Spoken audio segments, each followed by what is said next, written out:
Môre julle kuier weer vanoggend hier saam met Lisel van Sail en my man Dean van Sail. Baie welkom, Lovey. Baie dankie. En ons kuier bietjie saam met julle. Ons is besig met 'n reeks waar ons 'n bietjie praat oor die huwelik.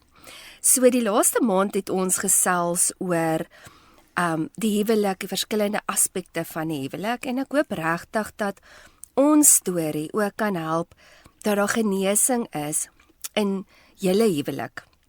En dit wat ons deurgegaan het, soos ek sê, ons is nou 27 jaar getroud, Yep. né? Jy sien die huwelik is seker een van die grootste bedreigings vir die vyand.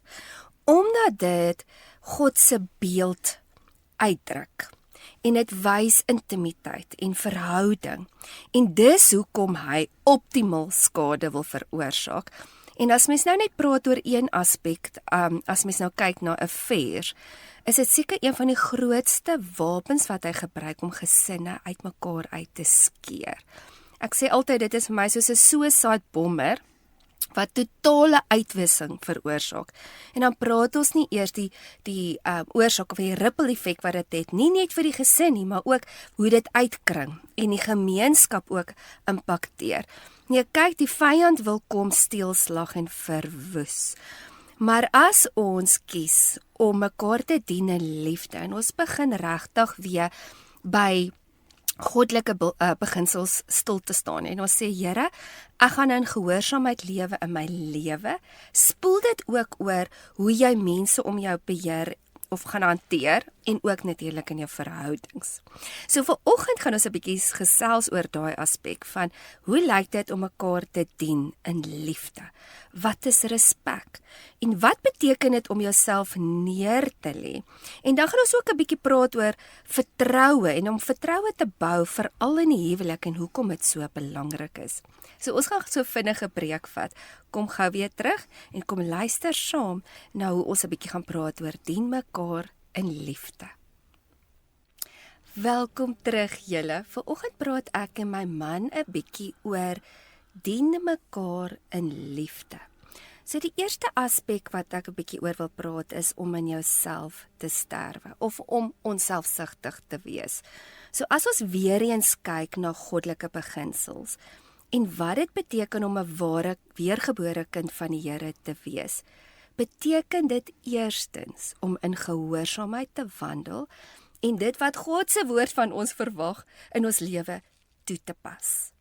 En dit is nou waar daai hele aspek dan kom en dit is een van die fondasies van ons Christenlewe, is om in jouself te sterwe en om onselfsugtig te lewe. So al daai selfsugtige begeertes neer te lê.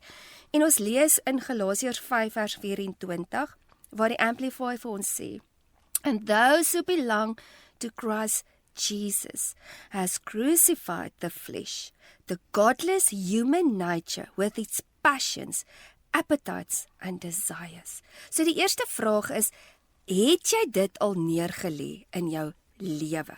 Want kyk, as dit nou een plek is waar hierdie aspek belangrik is dit natuurlik in die huwelik. Hier veral moet ons mekaar dien in liefde en dit staan ook vir ons in Efesiërs 5 vers 21. Be subject to one another out of reverence for Christ. So een van die grootste neerslae in die huwelik is seker selfsugtigheid.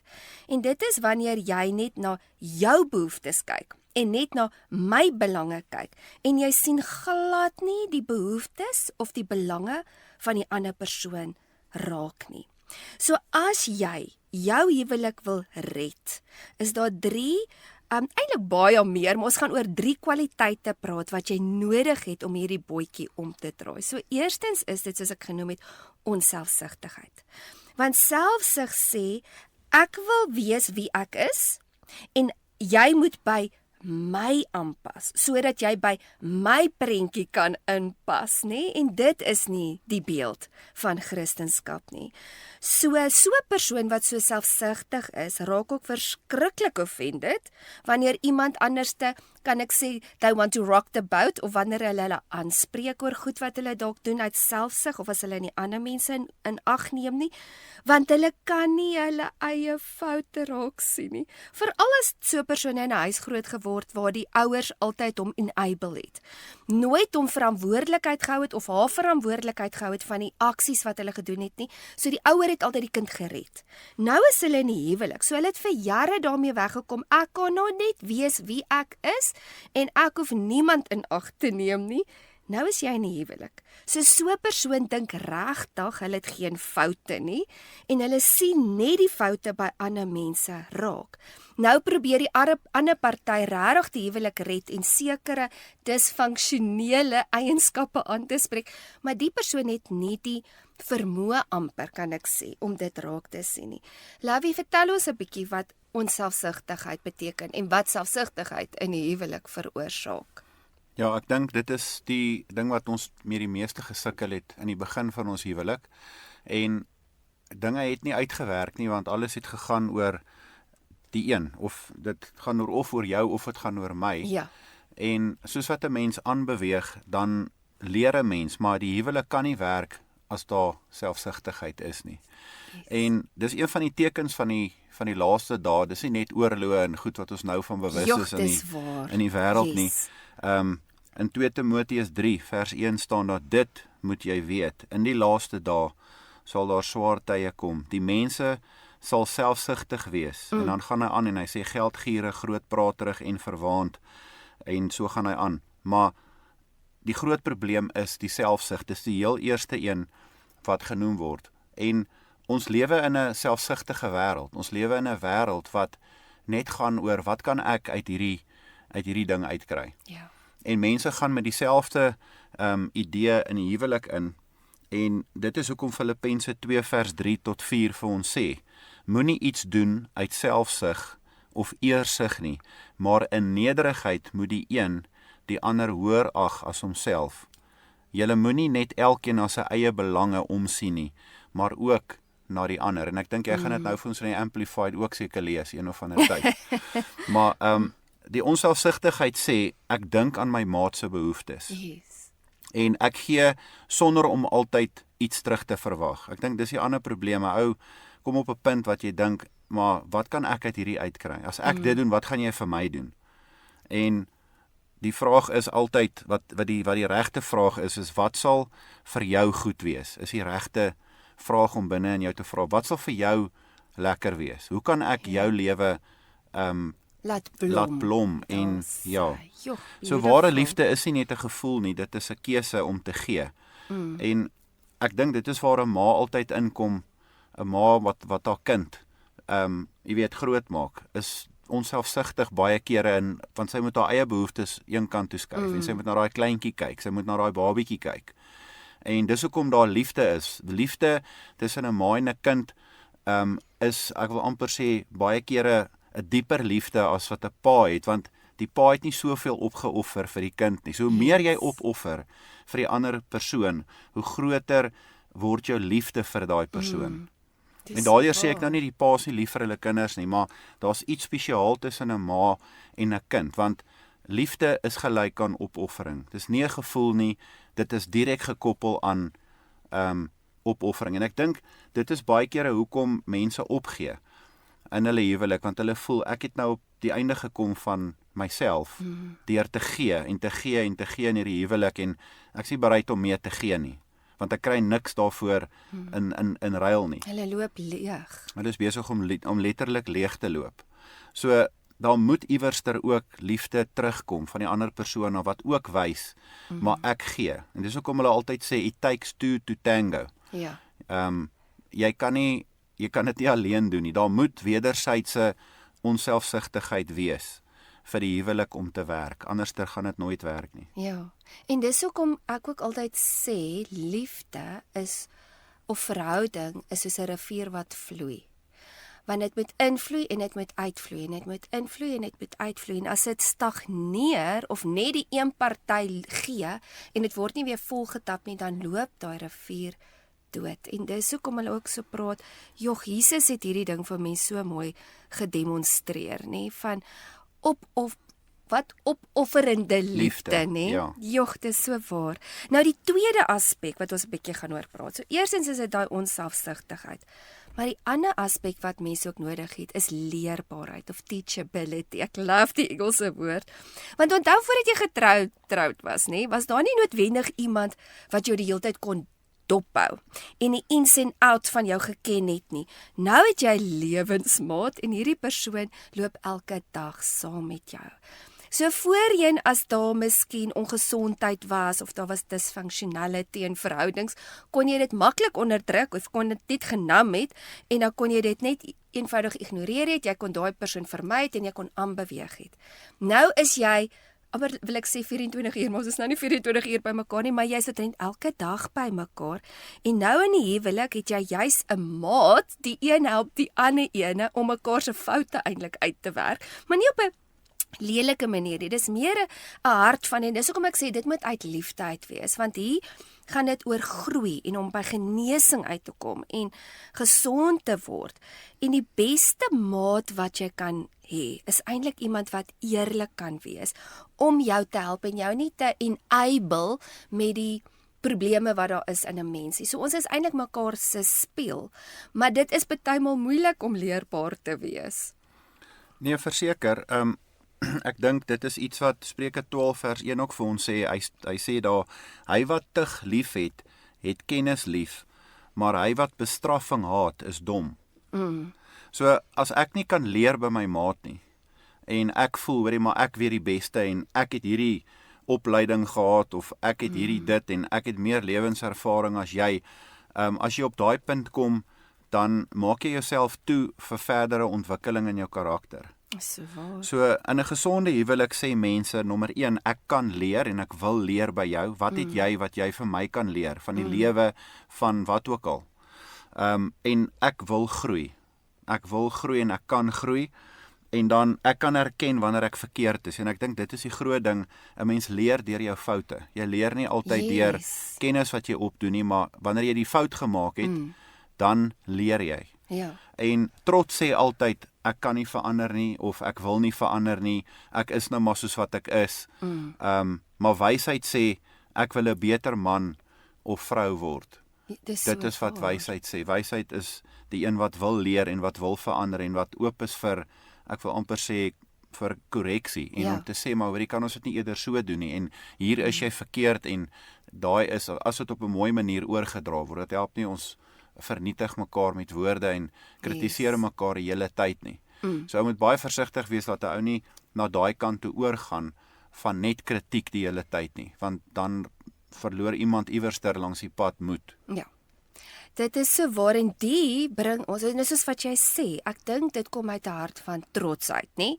As jy nie wil leerbaar wees en as jy set in your ways, en ek dink ons as Christene kan nooit so lewe nie, want ons is die heeltyd besig om deur sanctification te werk. So ons is die heeltyd besig om te werk aan onsself en dan bring dit ons by die volgende aspekte en is aanpasbaar te kan wees. So eerstens het ons om onsselfsugtig te wees, leersaam te wees en dan is dit om aan te pas by mekaar. En dit is hierso ook dan waar ons dan vir mekaar spasie gee om te wees wie God jou gemaak het en ook te dink dat soos ons ook nou genoem het, baie keer is dit jy moet soos ek dink, jy moet soos ek wees, maar nou gee ek vir jou die vryheid om jouself te wees. Ek onderdruk jou nie. So dit is nou waar mense nou praat van die verskillende persoonlikhede. Jy's ekstrovert, jy's introvert. Jy hoef nie ook 'n ekstrovert te wees soos ek nie, of jy hoef nie 'n introvert te wees soos ek nie. So elke persoonlikheid gee vir die ander ene spasie om anders te wees.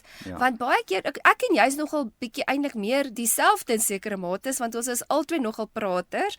Ons is albei baie opinionated en ons albei se genadegawes is profeet eerste. So dit was nogal bietjie struggle want jy het hierdie twee harde kop mense wat moet leer om sag te wees en buigsaam te wees en aan te pas. En dis ook heel so belangrik ook dan, dis hierso dan wat jy begin kyk, maar luister, wat het my maat nodig? Wat is dit wat hy kan nodig het? En jy het dit nou so mooi gesê, dan maak jy daai persoon 'n beter weergawe van homself. En dit is ook hierso waar die mans partymal nogal kan offended raak, want omdat hulle die sterker geslag is, kan mens sê, of dalk die leiers is in die huis, as ek dit nou so kan stel. Nou kom die vrou en sy praat die heeltyd oor iets spesifiek wat haar pla, byvoorbeeld ongeduld. Kom ons sê sy sê die hele tyd, liefie, wees net bietjie meer geduldig, en dan elke keer dan sê man so offended. En dit is wat ek praat van, ons moet luister na mekaar. Dis nie noodwendig dat die vrou die hele tyd kla nie.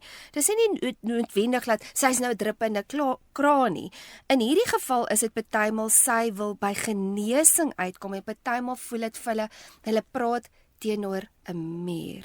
En dis hoekom ek dink ook, ons as mans en vrouens, die man moet vra, wat se tipe man wil ek graag wees? Wil ek 'n man wees wat my vrou respekteer? Wil ek 'n man wees wat daar is vir my vrou? Wil ek 'n man wees that shows up? 'n man met karakter, of wil ek sommer net my eie ding doen? En dieselfde vir die vrou. Is dit ek is 'n poppie en ek moet getreat word en ek moet op my hande gedra word en ek is net hierdie prinses en my man moet net agter my pype dans, of wil ek 'n goddelike vrou wees?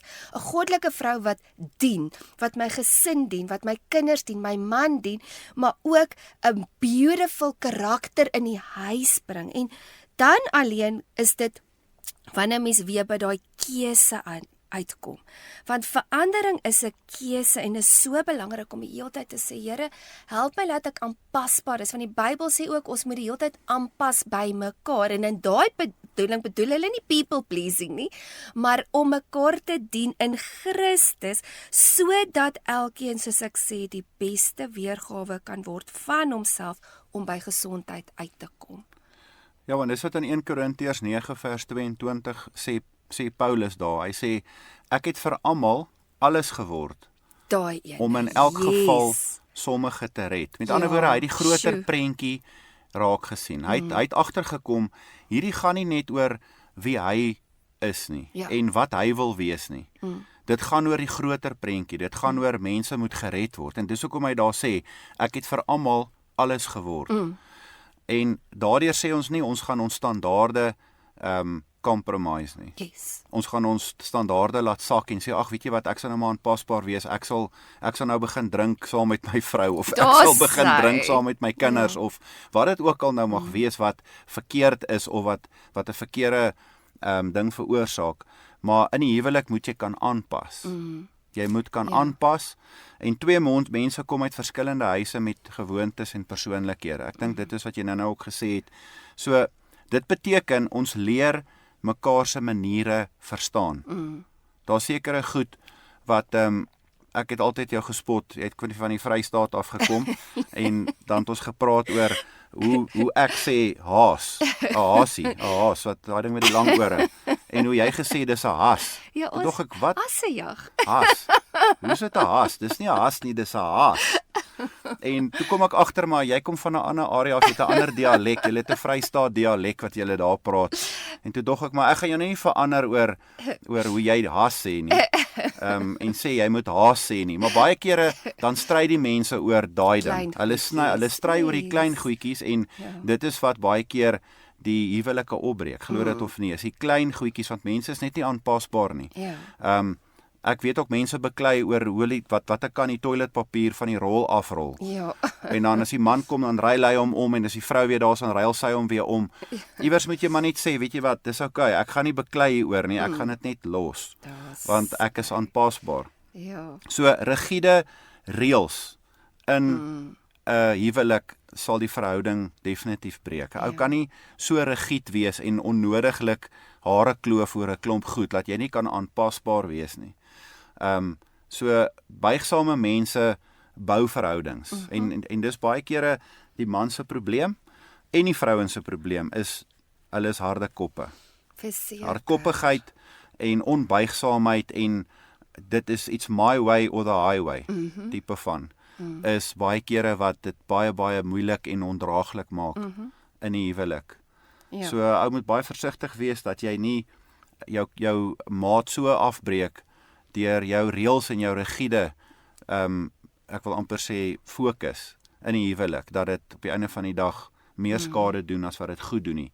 En baie kere dink die mense, hulle reëls wat hulle het, is goed, en as jy nou nie daarby inpas nie, dan is jy verkeerd, maar dit kan so maklik rebellie veroorsaak, Yes. by die kinders ook, Ja. en by die vrou. Hy sê, my man is net onbuigsaam, hy Ja. weier net om hier, jy weet, Ja. op te gee. Yes.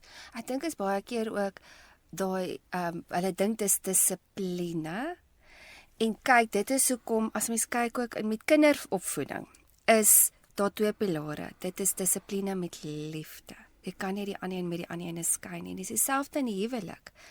En dit bring ons weer terug na daai nederigheid, die onselfsugtigheid en dit challenge ook dan jou eie, is ek op my menslike vermoë ingestel of is ek in die gees ingestel? Want hulle het al bewys, mense wat meer aanpasbaar is, wat meer flexible lewe, is baie gelukkiger oor die algemeen. Ja, verseker. As mense wat so stuck in die ways. Ons OCD is, daai controlling is, hulle wil alles beheer. Wat eintlik op die ouende maar 'n coping meganisme was wat jy aangeleer het. So wanneer jy so is, jy dink dalk nou jy kan nie verander nie. Jy dink dit is so ek is, soos Diana nou nog gesê het, en ek is nou maar wat ek is en jy moet my net aanvaar. Kan ek vir jou sê, dit is eintlik weer eens 'n trauma respons, want eers het jy baie seer gekry en jy het buite beheer gevoel en jy het vir jouself gesê ek moet beheer. En die oomblik as daai ding inkom, dan verloor jy die vloei van die Heilige Gees. Want dan is die Heilige Gees nie meer in beheer nie. Jy is nou in Ja, ek beheer. dink terug aan ons huwelik. Toe ek en jy net getroud was, jy's 'n baie netjiese mens gewees. Wel jy is nou nog 'n netjiese mens as dit vir jou gegeen word. Maar en toe het ons baie beklei oor ek wat die klere op die grond los. En al die goed nou wat nog, gebeur, maar dit ek het gebeur nou aangepas. nog en al die goed en die dag toe ons kinders kry, ek dink toe daai ding by jou Torretjie verander. afgeval, ja. Want dan weet jy, okay, hoor, hierdie gaan nou nie meer, Ja. hierdie ek onthou die skorrelgoed so gestaan het Ja. en die huis het begin onnetjies raak en daar was net nie meer tyd om alles Ja, was netjies te bietjie maak soos wat jy dit wou overwhelming, ja. gehad het nie. Yes. En toe dit net een of ander tyd het dit net by jou geklik, maar hoor jy, ek moet hierdie perfeksionisme Afsny. moet ek nou maar net opgee. Ja, Ek moet aanpasbaar wees. Want as ek nie gaan aanpasbaar wees nie, dan gaan jy nommer 1 jouself frustreer, jy gaan beklei met die mense om jou, jy gaan 'n ongelukkige persoon wees. Die hele dag gaan jy net beklei met jou partner. En met jou kinders. Ja. So iewers moet daar 'n let go kom. Daar moet iewers wees wat jy sê, weet jy wat, hierdie gaan my nie in die hemel bring nie. 'n netjiese huis gaan my nie hemel toe vat nie. Ja, maar Kyk, dit is wat netheid is belangrik is. belangrik, maar dit het gegaan oor die obsessie saam met dit. Presies, ja. Want soos jy noem, ek was perfeksionisties en daai was die probleem. Nie noodwendig die netheid nie. Ja. So toe ek begin leer het, ek kan relax, ek hoef nie in 'n garden en home huis te bly nie. En dis net so gestruktureer vir daai foto en dan kom die honde en die kinders en almal in en jy moet actually lewe. Ons skep dalk die idee dat ons huis nou heeltemal in chaos is nou. Gelukkig daarom Maar nou dit is nie so nie.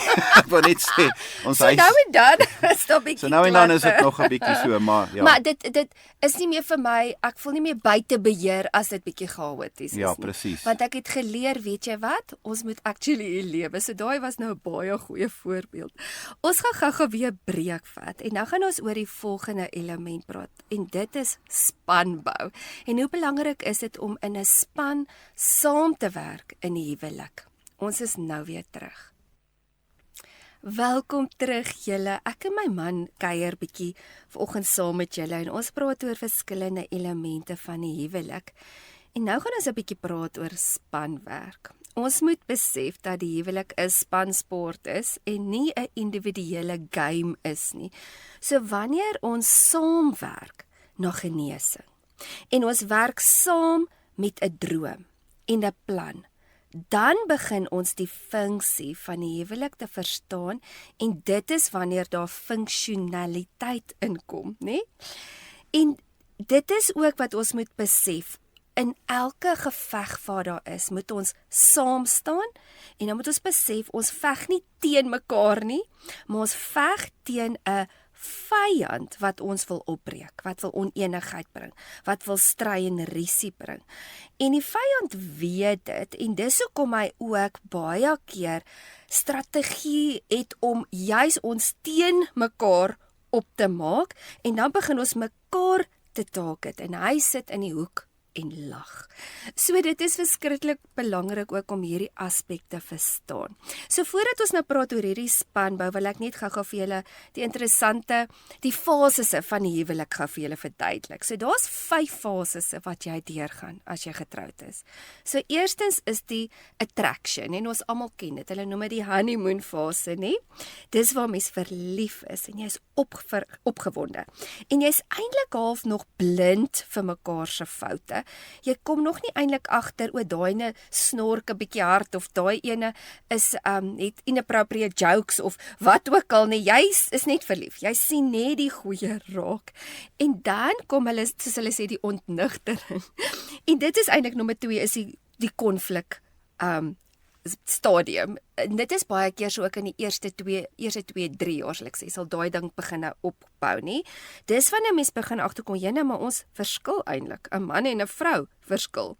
Ons begin die foute te sien. En dis ook waar die wonde dan uitkom en die egos. En dit is baie keer waar die meeste huwelike breek, want hulle het nie geleer om die fondasie reg te bou, hoe dit werk, om te besef, weet jy wat, ons moet eintlik hierdie verskille sien. Hulle sien konflik as 'n negatiewe ding, en dadelik dan sê die vyand, sien, jy het 'n ander maat, hierdie is nie jou liefdesmaat nie, julle maak nie mekaar gelukkig nie, en dit is baie keer waar hy net maklik kan inkom, en dan breek die huwelik sommer uit mekaar uit, omdat hulle nooit geleer het hoe om verskille te hanteer, of konflik te hanteer, of deur hulle seer te werk, sodat jy by genesing kan uitkom nie. En natuurlik was daar ook dan selfsugtigheid, wat dan veroorsaak het, dat daarna nie vrede kon wees nie.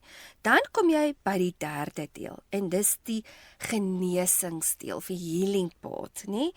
Dan word die verhouding bietjie dieper, daar kom vergifnis, en die is 'n keuse. En as jy dit kies, as jy dan kies om in liefde te wandel, as jy kies om jouself neer te lê, as jy kies om in die vrug van die Gees, alle hierdie dingetjies is 'n keuse, dan kom die groei, die saam leer en die saam luister. En dis hoekom ek altyd sê, 'n goeie maat en 'n gesonde huwelik bring genesing. Dit help jou juis om deur jou trauma te werk. Dit help juis om deur verwerping te werk. En baie keer dan het jy dalk 'n deel in jou lewe wat jy insecure voel, of jy het seer gemaak gevoel, of jy het gevoel mense het ek kon nooit my diepste seer met iemand deel nie, want iemand het my altyd gejudge, en nou kry jy die partner en hy omvou jou net. Maak nie saak wat jou verlede is, en sê maar julle, ek het ook foute, en altyd is vulnerable voor mekaar. Dan kom hierdie genesing, en dis seker die mooiste deel van die huwelik. En dit is dan by die 4de fase, wat dan spanbou is. Dit is waar mens saam veg. Mens beskerm die vrede, daar kom respek vir mekaar, en hulle besluit saam oor dinge, en hulle besef ook dat dit 'n spansport is, soos ek nou gesê het, en dis nie net elkeen vir hom self nie. En dan kom jy by die 5de fase, en dis dan waar jy die legacy bou, nie? Hulle bou dan in daai liefde wat ons gepraat het, hulle bou 'n lewe saam, 'n missie, en daai droom. En liefde is dan juis hier, of die liefde word dan juis eintlik ontwikkel, of die liefde vir mekaar word sterker, juis omdat hulle saam deur 'n storm geveg het, en by oorwinning uitgekom het, en dan begin hulle half te sê, wow, ons kan hierdie ding doen. As jy nou kyk, byvoorbeeld SEAL team, al hierdie manne, hulle gaan deur hierdie verskriklike training, hulle fight hierdie battle saam, en dis regtig 'n brotherhood, want hulle moes vir mekaar opgeoffer, hulle het 'n staf vir mekaar, hulle veg saam, en hulle het 'n band wat jy vir niemand anders kan beskryf nie, want hulle het 'n battle saam geveg. So, liefie, vertel ons 'n bietjie oor hierdie spanwerk, en hoe belangrik dit is in die huwelik. Okay, dis wat Prediker 4 vers 9 tot 10 vir ons sê. Hy sê 2 is beter as 1, want hulle het 'n goeie beloning vir hulle arbeid. Yes. Want as hulle val, kan die een sy maat ophelp. So 'n huwelik is nie 'n kompetisie nie, en 'n ou kry baie kere dat 'n man en 'n vrou in kompetisie is met mekaar, sonder dat hulle dit vir mekaar sê. Hulle is die heeltyd besig om, die een wil vir die ander ene wys, hoe slim is hulle, Ja. en hoe goed is hulle, en sonder dat hulle dit regtig besef, is hulle besig om die heeltyd iets aan te wakker van daar moet 'n kompetisie wees. Ja. En ek doen beter as jy, ek is beter as jy. En dis die verkeerde persoon om mee te kompeteer, want julle moet saam in 'n span werk. 'n Span, en dit is belangrik dat die man en die vrou in daai span sal wees, veral met die kinders. Ja. As die vrou die kinders se kant vat, dan onmiddellik is die een teammate, om dit so te stel, nie meer deel van die span nie. So die eenheid tussen 'n man en 'n vrou moet altyd sigbaar wees vir die kinders. Hulle moet altyd weet, hoorie maar, mamma en pappa is saam in hierdie ding en ons gaan nie hier by 'n agterdeur kan inkom nie. En dis baie keer wat die kinders raak meesters daarvan, om hierdie span wat tussen 'n man en 'n vrou is op te breek. En die oomblik as die man voel, die vrou vat die kinders apart, of andersom, dan kom daar 'n breek in die span. En nou voel jy maar, okay, hier's nou 2 spanne in hierdie verhouding. Daar's mamma en die kinders, of pappa en die kinders, en ek. Ja. En julle is teen my. En dis waar die vrou baie kere vir die man sê, maar jy vat die kinders apart bo my. En daai is fataal in die huwelik. Veral, en dis hoekom ek sê, wanneer 'n man en 'n vrou verskil, moet hulle nie voor die kinders met mekaar verskil nie. En die ma moenie die pa korrigeer voor die kinders nie. Sê eerder vir hom na die tyd, hoor jy liefie, daai stem ek nie heeltemal saam nie, maar vir ons eenheid, net om die eenheid te behou, kom ons speel hierdie spel reg. En dan kan die man na die tyd na die kinders toe gaan en sê, hoor, mamma het vir my gesê dit was nie reg wat ek gedoen het nie, en ek voel sy's reg en ek is jammer. Maar die oomblik wanneer jy die man korrigeer, of andersom, die man die vrou of die vrou die man, voor die kinders, is daar onmiddellik daai spanpoging is nie meer daar nie. En dan kom daar verhouding breek, en dan voel die man ook, maar hoorie, maar nou gaan ek maar net my eie ding in elk geval doen, want julle hier by die huis is teen my. Of die vrou voel dalk dieselfde. Yes. So, ons veg nie teen mekaar nie, maar ons veg saam teen die vyand nommer 1, want hy is daar om ons huwelike op te breek, en teen die probleme wat daar is. En ons ondersteun mekaar se drome, dis deel van spanwerk. En dan die ander ding is, ons dra mekaar se laste. So wanneer die een swak is die ander een is sterk. Dis deel van die verbond wat ons oor gepraat het. Ek dink met die eerste gedeelte van die reeks het ons daaroor gesels, dat 'n verbond gaan daaroor dat ek ken jou swakpunte en ek gaan jou swakpunte toemaak, en ek gaan veg dat ons die waarheid kan kry oor hierdie situasie, en dat jy kan sterker word in jou menswees, wat dit ook al mag wees. En as mens ook nou kyk vir, as mens praat oor spanbou, is daar sekere elemente, en ons wil nou 'n bietjie meer daaroor uitbrei, wat hierdie kan maak en breek. En ek dink die eerste element is emosionele ondersteuning vir mekaar. En ons het al gepraat van ondersteuning vir wat is die man se behoeftes, wat is die vrou se behoeftes. Maar 'n huwelik wat wen is wanneer mense eerstens besef het hulle is beste vriende. Dis nou soos hierdie friendzone, nee, om regtig mekaar se beste vriend te wees, mekaar te gaan geniet. En dis wat ons ook gesê het, a family that laugh together, stay together, nee. En dit is nou daar waar jy saam kan praat, saam kan lag en saam te kan stem. Ek dink dis presies wat jy ook nou gesê het, van wanneer die man die kinders apart vat of die vrou die kinders apart vat, dan voel die ander een verwerping. Definitief. En dan dit maak diep seer. So as mens daai wil breek, moet hierdie samehorigheid wees van, my lovey, ek sien jou hart, my vrou, ek sien jou hart. So dit is daai van om die diepste deel van jou man of jou vrou te ken. Daar waar jy veilig voel om jouself te wees en waar die ander ene jou embrace. En dis ook soos die element van ek is opgewonde om huis toe te gaan. Dis vir my lekker om by my maat te wees. My maat doen my goed en julle help mekaar eintlik om by genesing uit te kom. En dis hoekom dit so belangrik is. Ek wil nou dit in Engels stel, is om te engage to connect and to be present. Daai is soveel belangrike elemente in die huwelik om emosioneel met mekaar te konnekteer. Daai om oogkontak te maak, om mekaar drukkies te gee, om by mekaar se harte uit te kom. Want ek onthou, ek en jy was eers baie goeie vriende. Om die waarheid te sê, ek het nooit eers besef, jy's my man nie. Dit was nie soos, wow, hy's my man nie. Ons was eers 3 jaar baie goeie vriende. En omdat ons so gemaklik was met mekaar, dink ek, dit was eers awkward, ons begin agterkom, ons hou nou van mekaar meer as net vriende, maar dit was nogal special. Nee, verseker. Ek dink dis wat Romeine 12 vers 15 vir ons sê, is wees bly saam met die wat bly is, en ween saam met die wat ween. As ons nie mekaar emosioneel kan ondersteun nie, dan gaan daar 'n klomp goed verkeerd gaan. Met ander woorde, die man moet uit sy pad uitgaan om by die vrou se hart uit te kom. En dis baie keer een van die moeilikste dinge vir 'n man, is om werklik te hoor wat aangaan met sy vrou. Ja. Want vir hom klink dit soos, sy's besig om nou hier vir my, na die dag verby is, nou kom die man by die huis en sy begin nou vir hom te vertel alles wat gebeur het. Die man slaan letterlik blank baie kere. Hulle luister later nie meer nie. Yes. Want dis 'n lang storie. Baie inligting. Baie inligting en hy verstaan nie hoekom hy al hierdie inligting moet hoor nie. Maar dis die vrou se manier om haar dag mee te deel en om werklik te deel met dit wat sy deurgegaan het. Ja. En dis waar die man moet geduld hê. Hy moet sit en hy moet regtig luister. En hy moet regtig belangstel in die vrou se hart. En hy moet regtig, ek wil amper sê, empatie kan begin voel. Hy moet op 'n stadium net bid en sê, Here, help my, dat ek net kan verstaan wat my vrou deurgaan.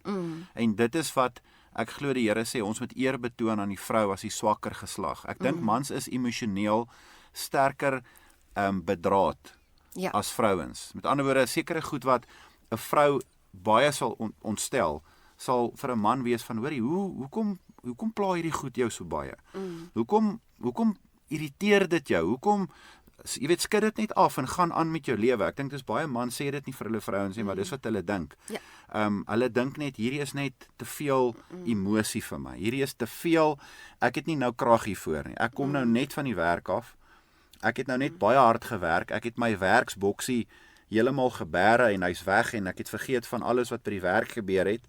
Waar die vrou nie so werk nie. Die vrou, alles is connected. Sy het vanoggend met haar ma beklei oor die telefoon en sy, jy weet, en nou dink die man, dit was vanoggend gewees. Hoekom is dit nou nog vir jou 'n probleem? Jy weet, moet net nie vir jou ma bel nie, dis maklik. Jy weet, ons gee ons daai koue raad baie kere, net van kry die vriendin uit jou lewe uit wat jou probleme gee. Maar daai is nie emosionele ondersteuning nie, dis raad.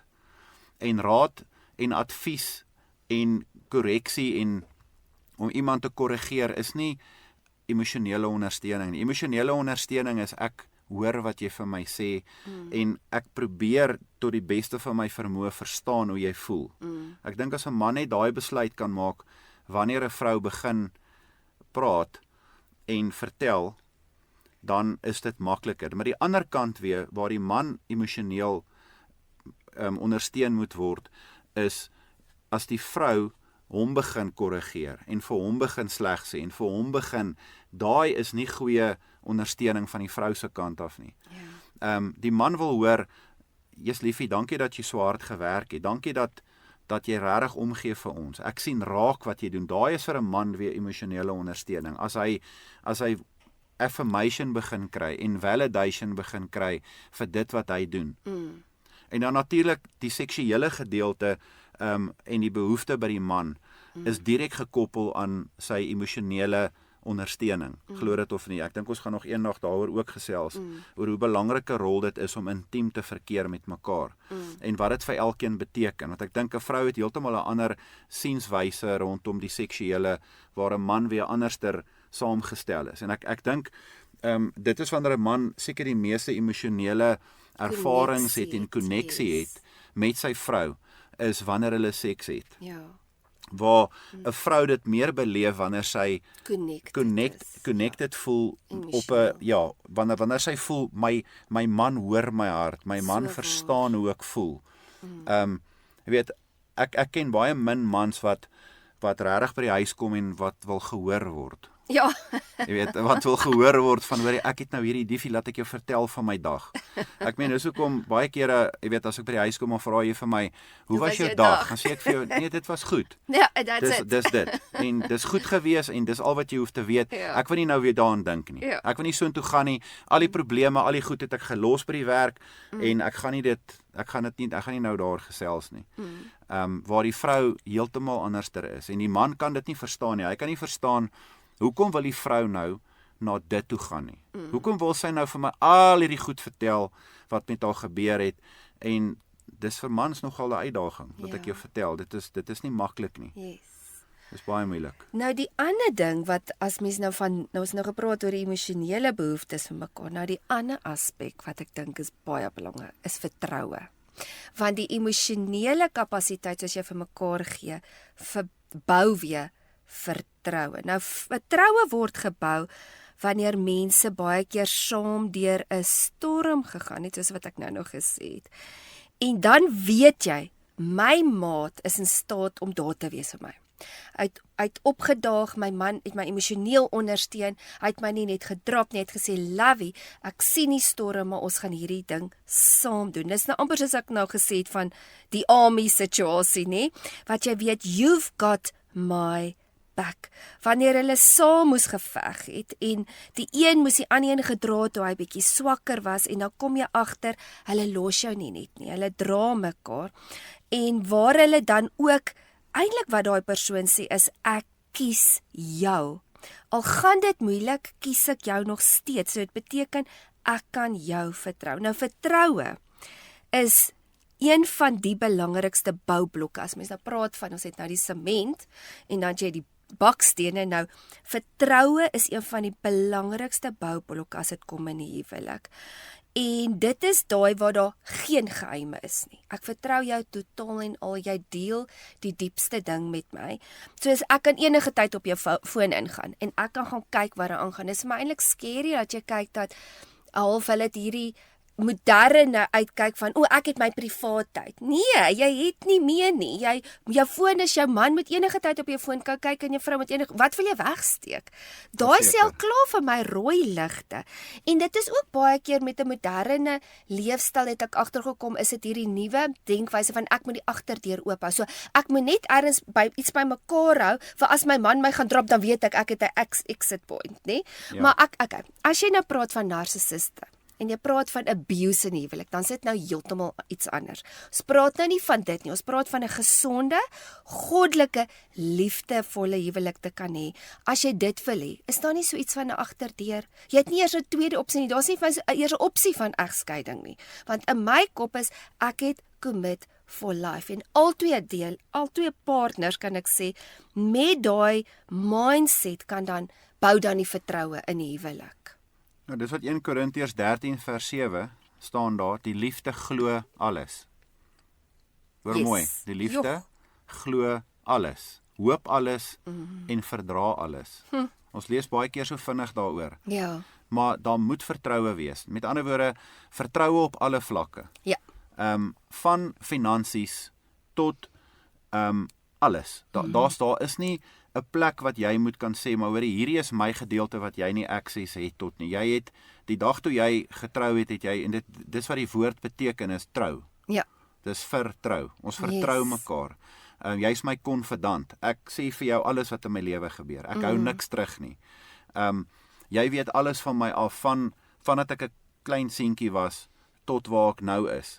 Baie keer dink 'n ou dis nie nodig vir my partner om al hierdie goed te weet nie. Ja, veral as jy 'n dalk siek of 'n background gehad het. Ja, jy het 'n klomp skeletons in die closet, maar hoe gouer julle van mekaar se goed eintlik weet. Daar's hy. Hoe gou genesing kom dan. Ja, en dit skep vertroue by mekaar want wow, hierdie persoon het my vertrou met sy diepste seer of met haar diepste seer. Yes. En dit wat hier gebeur het en dit wat daar gebeur het, dan kan 'n ou deur al hierdie goed werk en ek dink dis baie kere wat ook gebeur is, daar's nie vertroue nie. En weet jy, mense is nie so onintelligent soos wat ons baie keer dink nie. Yep.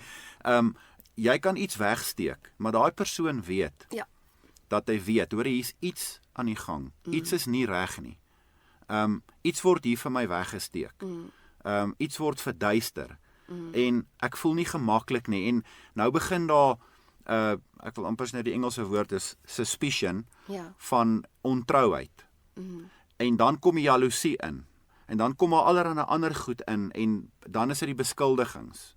So jy moet nooit op 'n plek kom waar jy jou maat so hanteer dat daar vertroue gebreek word nie. Maar as daar vertroue is wat gebreek is daar net een manier om dit reg te stel. En dit is deur te wys oor 'n baie langer tyd dat jy wel getrou is. Kom ons vat iemand wat ontrou was in 'n huwelik. Iemand was ontrou en hy's gevang of sy is uitgevang en sy het besluit, hoorie, maar ek gaan nie meer dit doen nie. Ek gaan nie meer 'n verhouding hê nie. Daai persoon moet nou verstaan, daar's vertroue wat gebreek is. En hierdie vertroue kan net herstel word as daar absolute eerlikheid en openheid is in die huwelik. Met ander woorde, jou foon is dan nie meer jou foon nie. Jou foon moenie 'n passcode op hê. Dat jou vrou nie dit kan access nie. Ek praat nou nie van die kinders wat net die fone vat en begin speel nie. Ek praat van wanneer 'n vrou na jou foon wil kyk, in daai geval is dit van, hoorie, daar's my foon. Jy kan maar kyk. Want dit skep jy het niks om weg te vertroue. steek nie. Jy kan nie meer laat in die aande uitbly. Al die ou patrone wat jy gevolg het daai tyd toe dit gebeur het, is alles triggers wat daai persoon weer gaan laat twyfel en wat gaan veroorsaak dat daar nie vertroue gaan wees nie. So jy gaan jou hele patroon moet verander om vir daai persoon te wys. Hoorie, maar ek het regtig verander. Want dit kan baie keer net herstel word oor 'n tydperk. Dis nie iets wat jy baie kere is mense, ek wil amper sê so gullible. Hulle dink, hoorie, ek het nou klaar jammer gesê, so nou jy moet my nou dadelik weer vertrou. En dit is totaal en al jy weet, onvanpas. En dit is so waar wat jy sê, want dit is die ander aspek van vertroue, is wanneer jy het nou hierdie party, jy het nou gepraat van iemand wat nou 'n affair was, maar dit hoef nie noodwendig 'n affair te gewees het nie. Dit kan ook wees van jy het iets gedoen wat daai persoon te nagekom het. Nou het hierdie persoon seer gekry. En dan kom die ander party en dan sit half net van, "O, ek is jammer," en dan is dit net, "Okay, nou moet jy my vergewe en ons gaan nou aanbeweeg." Maar ons moet onthou, vergifnis bou nie noodwendig vertroue nie. En dit is wat jy nou juis gesê het. Dit bring nie die veiligheid nie en dit bring nie noodwendig weer die koneksie terug nie. Vergifnis is iets op sy eie. Dit is 'n ding, is 'n keuse. Ek kies om jou te vergewe, nê? So as 'n mens dan sê, "Okay, ek is jammer," en jy beweeg net aan, dan is dit eintlik baie selfsugtig, want dit gee nie noodwendig closure vir daai persoon nie. En dis hoekom jy ook sal kry met mense wat in 'n affair is, hulle sal so aangaan en aangaan, maar ek wil dit weet of ek wil dat wees. Want vergifnis dit bring net die vrede. Dis eintlik wat vergifnis doen. As jy iemand vergewe, dit bring net die vrede, maar soos ek sê, dit bring nie die koneksies nie, dit bring nie die vertroue nie en dit bring nie die veiligheid weer terug nie. Dis hoekom ons dit noem I owe you a apology. Dit beteken ek skuld jou 'n vergifnis. So vergifnis is 'n keuse want jy skryf die skuld af. Maar net vergifnis gaan nie daai vertroue bou nie. En dit is nou juist daar waar die verhouding dan moet groei en dit is waar die verhoudingsbreek of wat verbreek is moet nou weer herstel word en dis nou presies wat jy gesê het. Veral as mens nodig gehad het wanneer daai persoon nie ophou met die gedrag nie. Want nou sê hulle, ek is jammer, maar hulle hou net aan. Hulle hou net aan met die abuse of hulle hou net aan met die oneerlikheid of wat ook al dit is. So dit beteken dat die persoon nie 'n veilige persoon dan is nie en dit is waar mens dan baie keer gesonde grense moet bou. Want daai persoon moet actually verantwoordelik gehou word vir sy aksies sodat hy dit weer kan herstel, want dis dan teenstrydig met vertroue en eerlikheid. So ons gaan later bietjie praat oor respek en eerlik respek gaan ons nou 'n bietjie oor praat, maar nou wil ek bietjie stil staan by eerlikheid, want ek dink dit gaan hand aan hand met vertroue. So wanneer mens eerlik is, nê? Okay, ek het gou weer vir ons sê. Ons het nou gepraat oor emosionele ondersteuning, ons het gepraat oor vertroue Nou wil ek net 'n bietjie stil staan by eerlikheid. So, wanneer jy eerlik is in die huwelik, beteken dit jy kan moeilike gesprekke hê en net weghardloop as daar konflik kom nie. En jy probeer nie dit te vermy of om te ontken nie, maar jy praat die liefde in waarheid. En dis ook hier wat emosionele intelligensie is. Waar jy dan, dit is so belangrik om dit te kan verstaan, want jy kan jou emosies reguleer. En die groot ding is, en volgende week gaan ons 'n bietjie praat oor konflikhantering, ons gaan net so 'n bietjie dit aanraak, maar konflik is nie noodwendig sleg nie. Want dit sê dan ook vir jou wat jy voel, dit gee ook vir jou dan ook 'n spasie om te kan agterkom, maar luister, ons verskil, maar dit is hoe mens dit natuurlik doen. Maar dit moet natuurlik nie afbreekend wees nie. Dit moet clarity bring. So wanneer jy eerlik kan sê, luister, die pla my. En ek wil hier vir ons 'n bietjie stil staan en lees uit Efesiërs 4 vers 15 en dan ook vers 25. Nou hier sê dit, rather let your lives lovingly express truth in all things, speaking truly, dealing truly, living truly, enfolded in love. Let us grow up in every way and in all things into him who is the head. En dan 25 sê vir ons, is Efesiërs 4 vers 25 sê vir ons, therefore reject all falsity and being done now with it. Let everyone express the truth with his neighbor, for we are all part of one body and members of one another. En hierdie bring ons weer terug by spanbou. As ons nie eerlik gaan wees met mekaar nie, gaan dit die hele tyd konflik veroorsaak en dit gaan ook veroorsaak dat daar wonde in ons harte gaan wees. Maar nou soos ek gesê het, dis weer eens van wanneer jy eerlik is, moet dit ook op die regte tyd gedeel word. Jy gaan nou nie net oral soos jy, luister liefie, dit wat jy nou doen is nie reg nie, dit wat jy nou doen is nie daar reg nie. Dit gaan oor timing, dit gaan oor respek en soos ons gesê het, jy praise jou man 80% en dis hy 20% om iemand te korrigeer. Maar ook 'n belangrike aspek wat ek hier wil noem is, baie keer is dit, jy moet jou timing reg hê, want jy moet emosies met emosies ontmoet, kan ek sê, en rasioneel met rasioneel. Wat bedoel ek daarmee?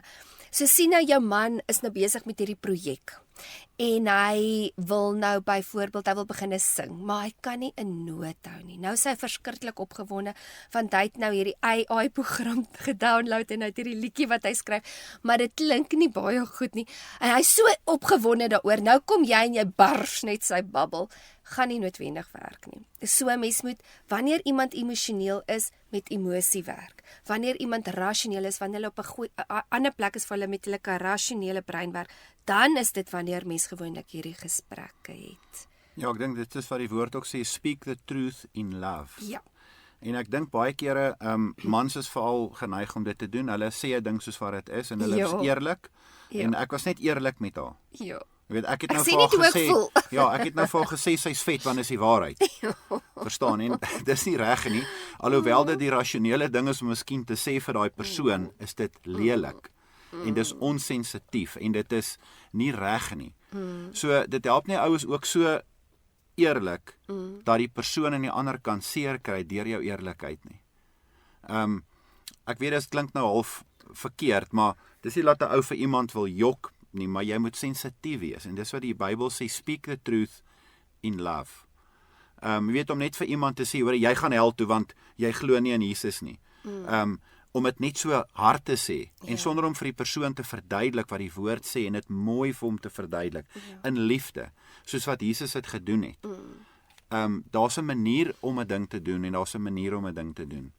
En baie mans dink net, man, ek het die regte ding gesê want ek was net eerlik. Ek het maar net eerlik gepraat.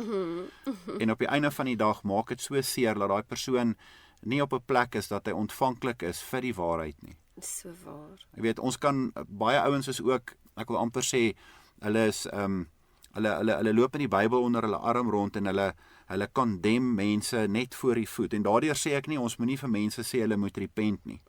Absoluut. Repentance is deel van God se boodskap, 100%.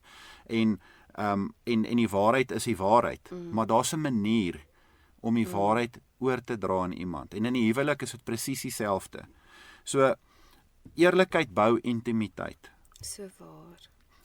En dit is waar vertroue inkom. Ek kan nie jou vertrou met my hart as ek weet jy gaan lelik met my wees en jy gaan so eerlik wees dat dit my seer maak nie.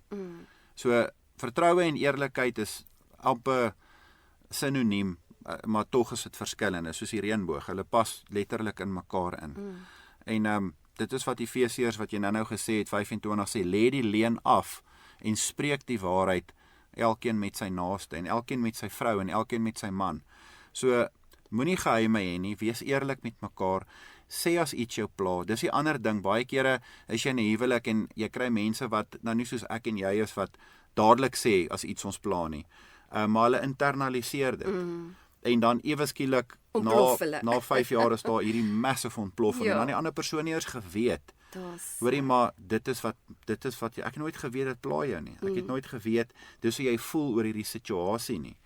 As jy vir my net vroeër gesê het, dan is hierdie persoon amper al op pad om die skeibriewe te gaan teken en daar was net nooit gekommunikeer oor wat die rede ook al mag wees. Miskien is dit in die persoon se verlede van konflik is sleg en dis nie reg om konflik te hê nie. Ek onthou ons het op 'n stadium met mense gewerk in hulle huwelik en toe sê hulle net maar hulle beklei nooit nie. Hulle beklei net nooit nie.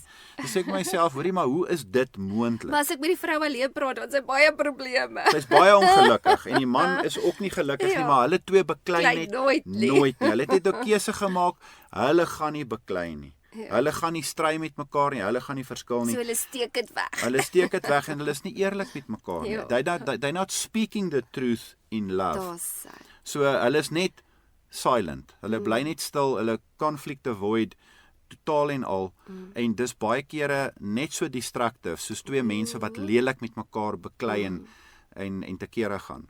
Ek wil amper sê die ouens wat voice, wat sê hoe hulle voel, het 'n baie beter kans om 'n sterker huwelik te hê, want hulle kan deur dit veg en hulle kan kies in make-up na die tyd en hulle kan al hierdie goed hê, maar die persoon wat alles internaliseer, gaan in die bed klim, nooit daaroor praat nie, nooit eerlik wees met mekaar nie. En dit gaan op die einde van die dag dood veroorsaak.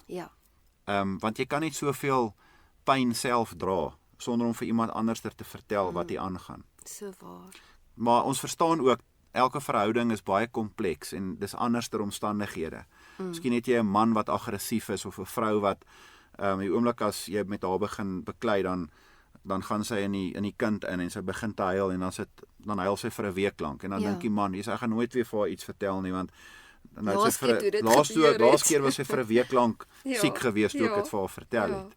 So mens moet net altyd weet, eerlikheid is die antwoord op die einde van die dag. Joh, dit is so waar. Ons het nou lekker lank gesels, ons gaan gou-gou 'n breek vat. En dan kom terug, want ons gaan dan 'n bietjie praat oor kompromie en hoe dit 'n invloed het in die huwelik. Welkom terug julle. Ek en my man kuier bietjie vanoggend saam. En nou gaan ons 'n bietjie praat oor die kompromie of oor kompromie in mense lewe. So 'n gesonde huwelik, is nie noodwendig iemand wat 20 jaar getroud is nie. En daarom kry jy mense deesdae, dan is hulle 20 of tot 25 tot 30 jaar getroud en nou skei hulle ewe skielik en dan maak dit glad nie sin nie. Maar ek dink dit is nogal ook oor die aspekte wat ons nou oor gepraat het, hoekom hierdie gebeur. Dit is baie keer iemand wat se fondasie nie noodwendig daar was nie. Want wanneer die storms gekom het hulle nie noodwendig saam met mekaar geveg nie en hulle het eintlik dan weg van mekaar af beweeg en dan ook weg van die Here. En dit is partymal hoekom 'n huwelik dan begin wankel raak in moeilike omstandighede. Want die huwelik het 'n siel en dis eintlik waarna jy moet kyk. Is die siel lewendig in die huwelik? Groei hulle saam? Is daar veranderinge en soos ons gepraat het van aanpassings en ontwikkel hulle en word hulle beter. Want ons het dit nou ook genoem, baie keer is dit dat jy iemand kry, dan is hulle sacrifice en die een party kom en hulle doen hierdie goddelike beginsel en byvoorbeeld die vrou kom en sy sacrifice haarself en sy gee net, maar naderhand dan kry sy niks meer terug nie. En dan kan dit naderhand verbittering miskien veroorsaak. En dit kan dan naderhand voel dat jy jou drome verloor het en jou roeping verloor het en daar's nie meer groei saam nie. En dis hoekom dit so belangrik is om die heeltyd te vra, Here, elkeen apart, die man en die vrou, moet die heeltyd vra, Here, wat is u droom vir my? Dan moet hulle saam, wat is u droom vir ons huwelik? Volg ons goddelike beginsels. Lewe ek as man voluit vir die Here? Is die Here eerste prioriteit in my lewe? Selfs met die vrou. Is u die eerste in my lewe? Want as ons klein goed begin compromise in ons lewe, soos byvoorbeeld, daar's klein verslawingkies in mense lewe, soos byvoorbeeld alkoholverbruik. Nou is dit, ek moet elke liewe dag my glasie wyntjie drink, want ek moet ontspan, wat baie onskuldig kan lyk. Maar eintlik wat dit sê is, my ontspanning, my rus en my vertroue, het ek nie op die Here geplaas nie. Ek plaas dit in daai alkohol.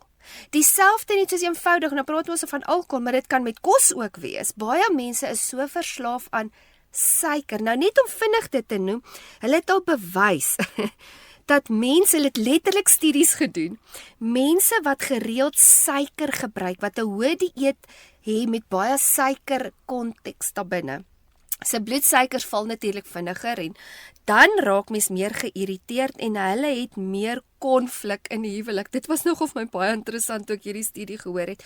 Maar weet julle wat, die duiwel gebruik al hierdie klein goedjies in ons lewe. En is een kompromie op die ander kompromie en as jy weer kyk, dan begin dit met groot kompromie. En dit is dan soos byvoorbeeld wat sal gebeur in 'n huwelik, soos ons altyd gesê het, jy moet op die 80% fokus wat jou maat reg doen. Nou kom die duiwel en hy swaai dit op. Nou vergeet jy van die 80% wat jou man so oulik is en reg doen en hard werk en al hierdie dinge en jy begin 'n fokus op daai 20% wat hy nie doen nie. En dan verblind hy jou en dan kom hy met daai, sien jy, dis nou nie die tipe man wat ek wil hê nie. Nee, hierdie my kollega by die werk hanteer my baie mooier en hy sien my skoonheid raak en hy bewonder my en hy dra my op my hande. Eintlik doen jou man dit ook, maar nou raak jy geïrriteerd met jou man raak geïrriteerd met jou en voor jy kyk, sit jy in 'n affair. Ja, ek dink die woord soms is gelyk aan kompromie. Ja. Sommige kere dan lees ek my Bybel. Sommige kere is ek 'n goeie man vir my vrou. Sommige kere. En dis baie keer 'n mentaliteit van soms. Nie ek gaan altyd dit wees nie. Ja. En ek dink wanneer jy eers begin daai woord soms gebruik, dan is daar 'n probleem. Ja. Want 'n huwelik kan nie oorleef met twee konings nie. Jy kan nie twee here dien nie. Jesus het daai tyd gesê, jy sal of God of Mammon dien. Een van die twee. Jy moet kies watter een jy dien vandag, besluit. Is of ek of 'n ander God. En in die huwelik is dit presies dieselfde. Jy kan nie aan twee persone aandag gee in jou huwelik nie. Jy kan nie aan twee vrouens aandag gee nie. Ja, vra vir Salomo. Ja, hy het 'n klomp gehad wat hy aan aandag moes gee en hulle het hom weggelei van die Here af. Dis hy het hom laat kompromisseer. Ja, want hy het gesê soms, ek sal sommige kere sal ek die Here dien, maar sommige kere gaan ek hierdie kant toe. En sommige kere, so dis die woord soms is die probleem as dit kom by kompromie. Ou moet net besluit maak en sê ek gaan die Here voluit dien. Ja. En dit is wat Openbaring ook vir ons sê, is was jy maar koud of was jy maar warm, maar nou dat jy lou is, spoeg ek jou uit my mond uit. Die Here is baie duidelik, dis alles of niks, die hele tyd. Hy het vir die volk van Israel ook daai tyd gesê, kies vandag wie julle wil dien. As julle my kies, gaan julle lewe, as julle my nie kies nie, gaan julle sterf. Daar was nie 'n middelgedeelte nie, 'n grys area nie. En in die huwelik is daar ook nie 'n grys area nie. Amen. Dis alles of niks. Ja, dis waar die eerlikheid ook inkom. Ja, met ander woorde, jy's of 100% in die huwelik, maar jy kan nie 50% in die huwelik wees nie. Dis 100% die hele tyd. Maak nie saak wat gebeur nie, jy het commit, jy het gesê, hierdie is my lewensmaat, ek gaan aanhou. Ek gaan aanhou en aanhou en aanhou. Ek gaan nie soms aanhou nie, ek gaan die hele tyd aanhou. Amen.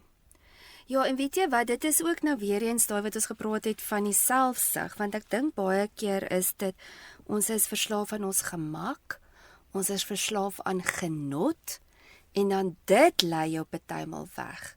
Dat jy dan sê, o nee, my maat gee nou nie meer vir my genot nie, maak my nie meer gelukkig nie, dan gaan soek ons dit by ander wyf. Ek verdien om gelukkig te wees. Dit hoor 'n ou soveel kere, as mense kom vir huweliksberading. Dan's daai die verskoning hoekom hulle nou gaan skei. Ja, want ek verdien geluk. Ja. Maar nêrens in die Bybel sê jy moet geluk najag nie. Hulle sê jy moet die Here najag en dien alles. Dien mekaar. So met ander woorde is of 'n dienaar of jy wil 'n koning wees in die huis. En as jy nie 'n dienaar is nie, dan kan jy nie God se beginsels volg nie. Amen. Ons gaan net gou-gou weer 'n laaste breek vat en dan gaan ons 'n bietjie praat oor prioriteite in jou huwelik. Ons is nou weer terug.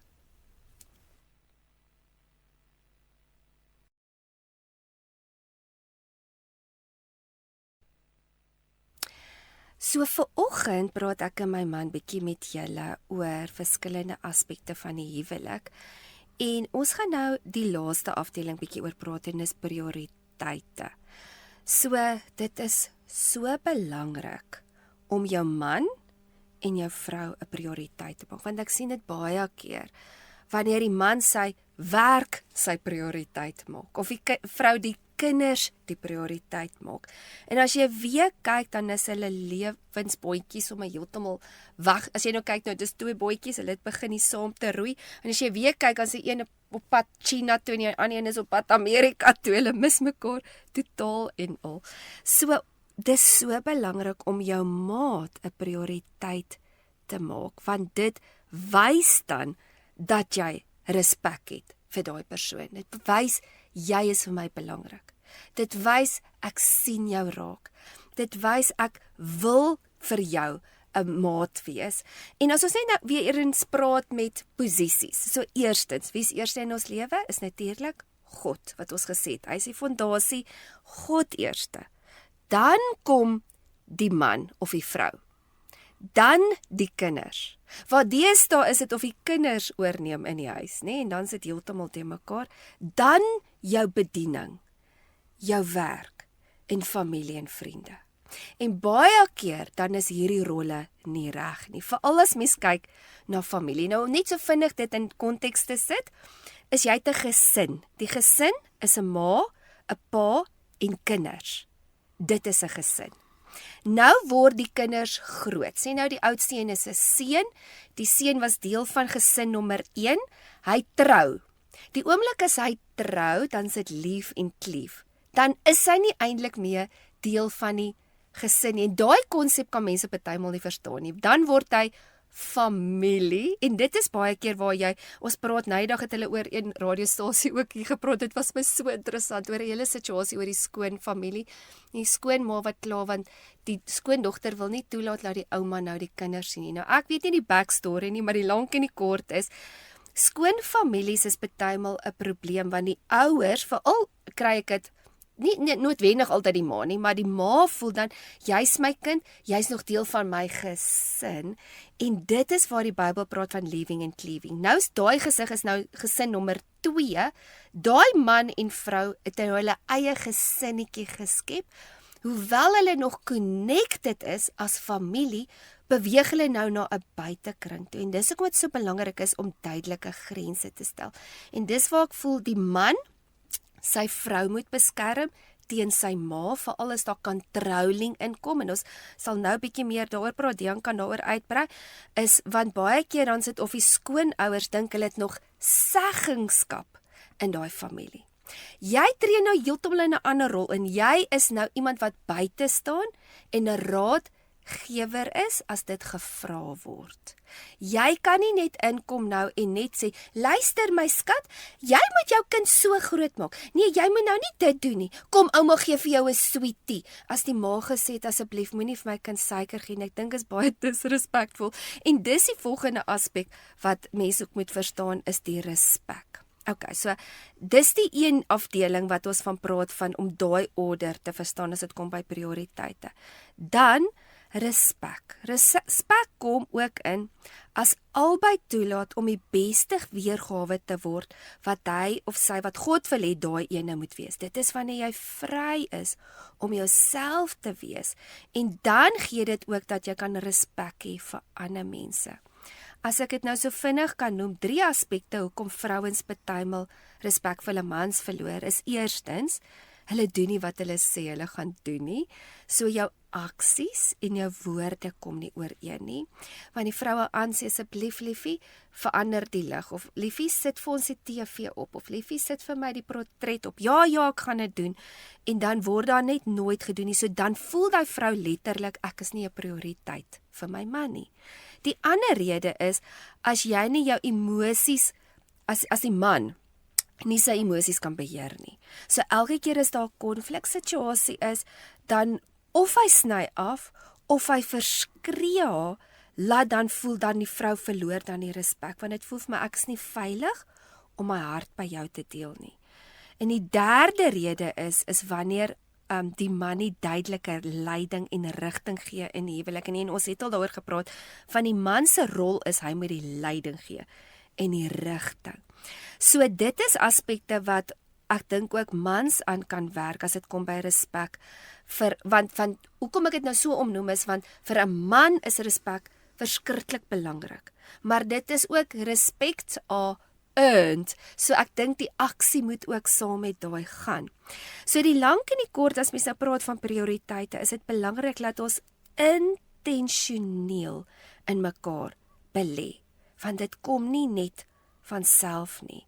So ons vrouens se emosionele koneksies vind plaas wanneer ons, soos ons gesê het, kan deel met ons harte.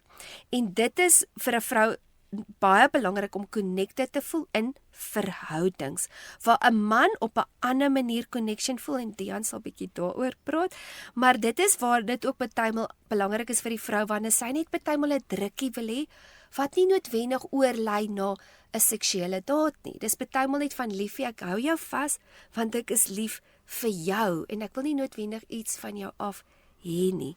En ek voel ook dis baie keer, soos ons al by die vorige episode wat ons daaroor gepraat het, dis hoekom vrouens partymal leeg en moeg voel, want hulle voel nie geliefd nie.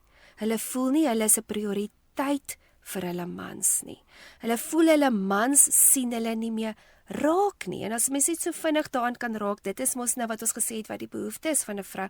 Sy wil weet sy is mooi vir haar man. So soveel vrouens het net dood gegaan in hulle harte omdat hulle geen koneksie voel met hulle manne nie. Want soos ek sê, hulle voel hulle hoor hulle nie. Hulle gee nie vir hulle aandag nie.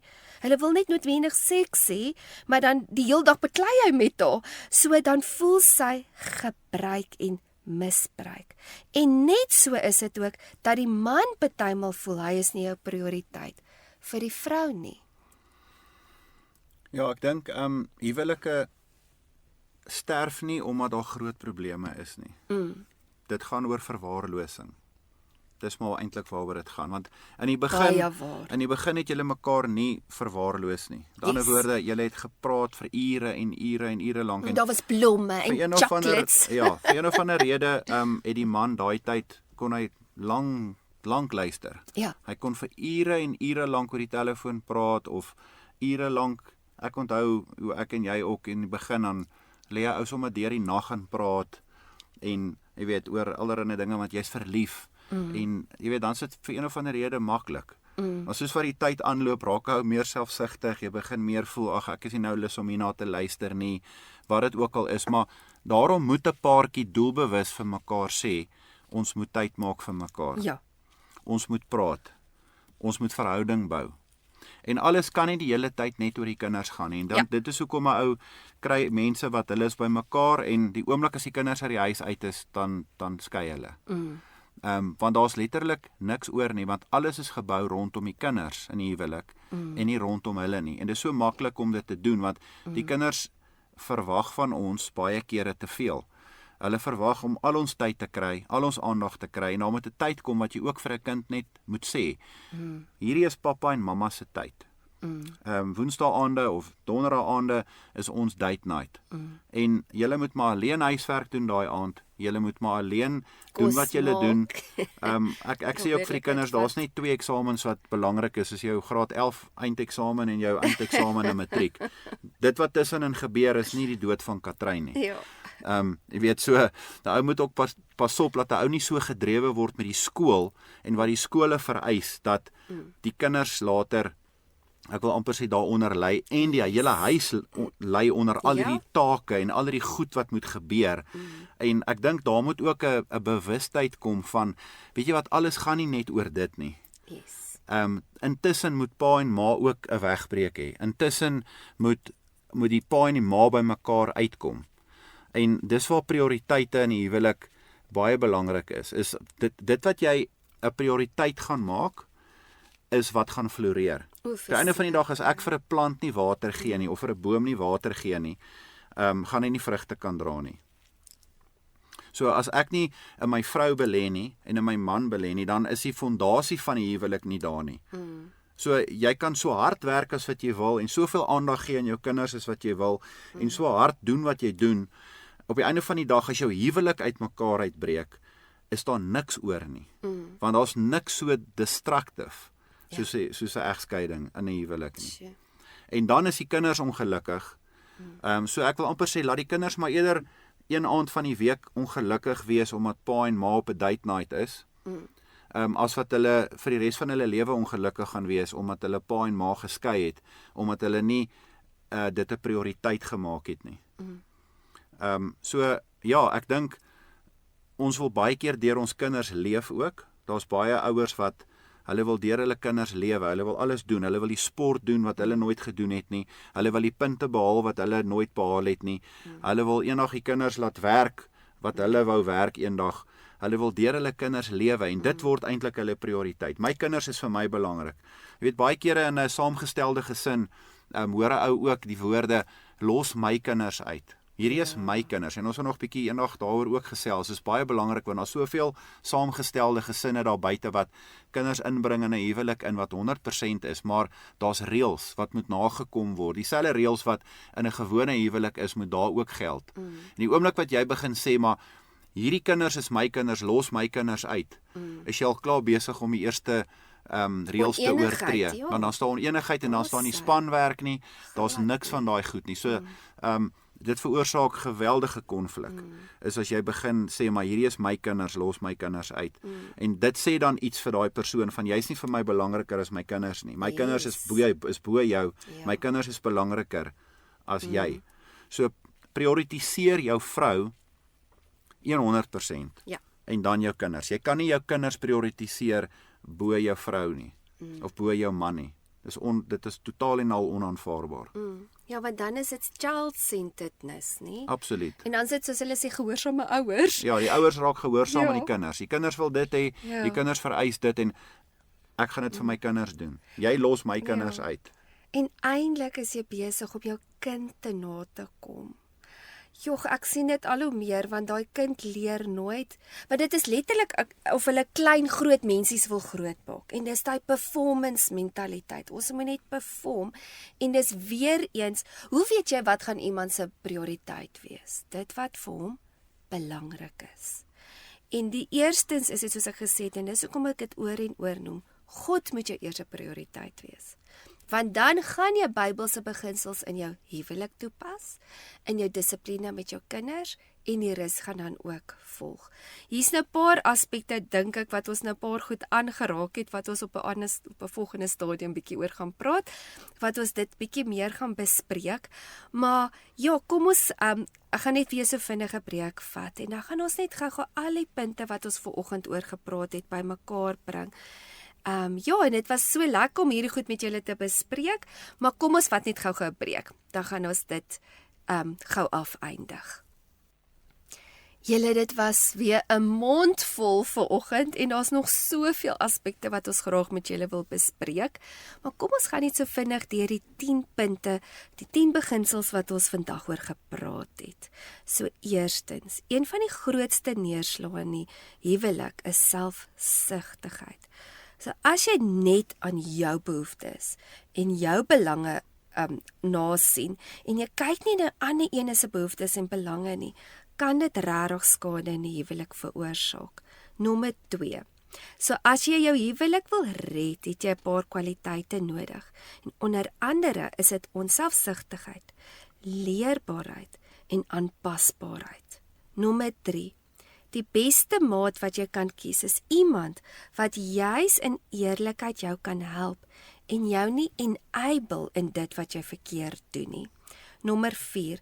Wanneer ons saamwerk na genesing en na die droom en die plan, dan begin ons huwelik funksioneel word. Nommer 5. Spanwerk beteken om emosioneel daar te wees vir mekaar, om mekaar ten volle te vertrou en eerlik te wees met mekaar. Nommer 6. Kompromie sal nie net jou lewe verwoes nie, maar ook jou huwelik. Nommer 7. Maak jou maat 'n prioriteit, want dit wys dat jy dan respek het vir mekaar. Nommer 8. Respek kom in as albei toelaat om die beste weergawe te wees en word wat God hom of haar gemaak het om te wees. Nommer 9. Kies om die beste weergawe van jouself te word, om die man of die vrou te word wat jou maat nodig het. En dan nommer 10, intimiteit is lewensbelangrik in die huwelik en dit is die sement wat die stene aan mekaar hou. So, vandag wil ek net afeindig en vir julle sê, dra mekaar op julle hande. Wys fisies vir mekaar dat julle lief is vir mekaar, deur klein dade en opbouende woorde. Celebrate mekaar en staan saam in elke situasie. Maak mekaar se rugte toe en sê jammer as jy die ander ene te nagekom het. Moenie aannames maak nie, maar check gereeld in by mekaar om te sien waar elkeen is. Skeduleer daai date night en maak moeite om by mekaar se harte uit te kom. Wanneer jy verskil, maak seker die doel is om saam te wen en nie teenoor mekaar te staan nie. Dian, kan ek vra dat jy net weer vanoggend vir ons afsluit met hierdie sessie? Vader, ons sê vir U dankie dat ons weer na U troon van genade toe kan kom vandag. En Here, dankie dat U die outeur is van die huwelik. Here, dat U dit geskryf het en dat U die planne vir ons gegee het hoe om dit reg te doen. En Here, U waarsku ons ook wanneer ons verkeerd is in ons huwelik. Maar Here, ons bid vir elke persoon daar buite, elke luisteraar wat in 'n huwelik is en selfs iemand wat dalk gaan trou binnekort. En Here, ons bid dat U hulle sal seën, Vader, en dat U hulle die regte tools in hulle hande sal sit, Here, om die huwelik te laat werk soos wat U dit beplan het. Here, gee ons wysheid, Here, gee ons insig, Here, sodat ons kan verstaan wat U bedoel het en wat U plan was met die huwelik. Ons bid dit alles in die wonderlike naam van Jesus Christus. Amen. Dankie, yes, amen. Julle, dit was so lekker om vanoggend weer saam julle te kuier. Kom loer gerus weer in volgende week, waar ons dan gaan praat oor konflikhantering en regte kommunikasie, want ek dink dit het ook by baie opgekom. Ja, nou hoe is ek nou eerlik en hoe gaan ek nou hierdie situasie hanteer, veral seker met die skoonfamilie ook. So ons gaan volgende week 'n bietjie daaroor gesels. As jy enige van die vorige reekse wil luister of van die lesse wat ons aangebied het, kan jy gaan loer op yourdestiny.org.za. Daar sal verskeie reekse wees wat ek al voorheen opgeneem het en dit kan jy gerus dan ook aanstuur. Dis op YouTube wat jy dan kan aanstuur na vriende en familie toe.